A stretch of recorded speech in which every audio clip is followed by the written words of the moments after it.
the cerebellum nobody can account for.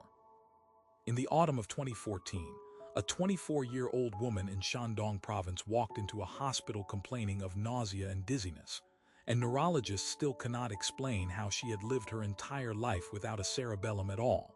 Not damaged, not shrunken, absent.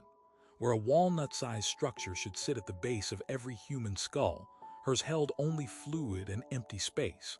Doctors call this primary cerebellar agenesis. At the time, it had been documented in medical literature only a handful of times in history. She is one of roughly 9 confirmed cases the world has ever recorded. She'd walked into that hospital on her own 2 feet. She talked to the intake nurse in complete sentences. Nothing about her outward behavior screamed catastrophic brain absence. Her family later told doctors she'd always been a little clumsy, a little slow to walk as a toddler, her speech a bit slurred well into childhood. Mild, manageable, nothing that ever sent anyone looking inside her skull. For 24 years, nobody knew. Here's the first anomaly, and it's the one that should stop you cold. The cerebellum is small. It takes up about 10% of total brain volume, tucked beneath the mighty cerebrum like an afterthought. But by neuron count, it is not an afterthought at all.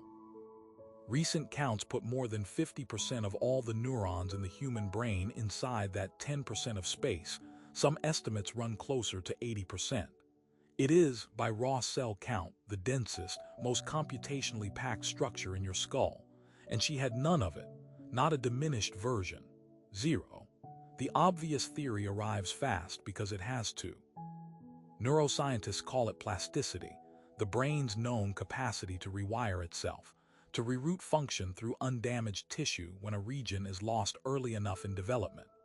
Stroke patients recover speech through neighboring regions. Children who lose an entire cerebral hemisphere to seizures can grow up walking and talking because the remaining hemisphere absorbs the load.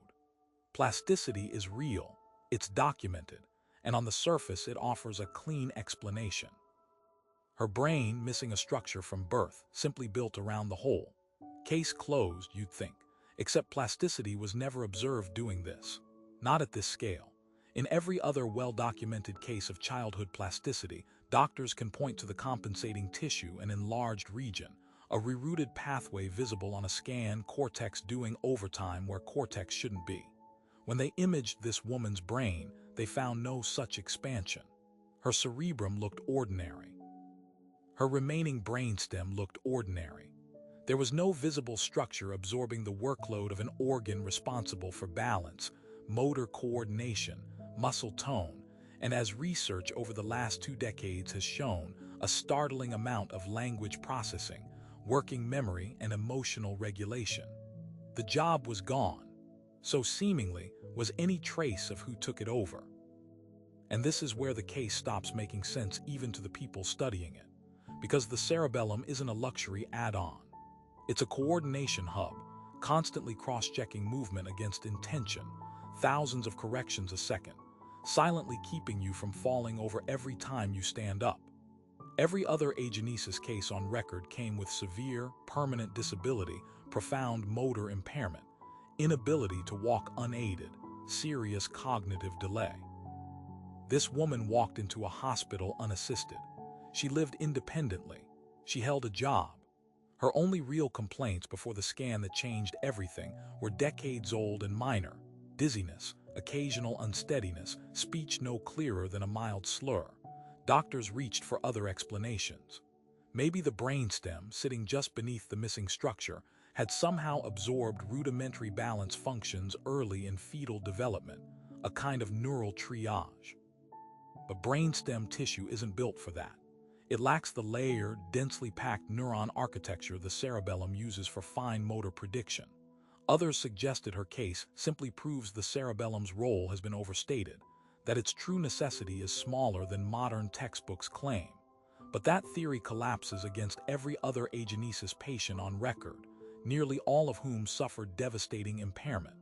If the structure were dispensable, they should have compensated too. They didn't. Did? Nobody can say why. Remember the detail from the beginning: she came in for dizziness, nausea, nothing more. A structure holding more than half the neurons in the human brain had been missing since before she was born, and it took 24 years and one unrelated hospital visit to notice. Her scans have been studied since. No compensating structure has ever been found.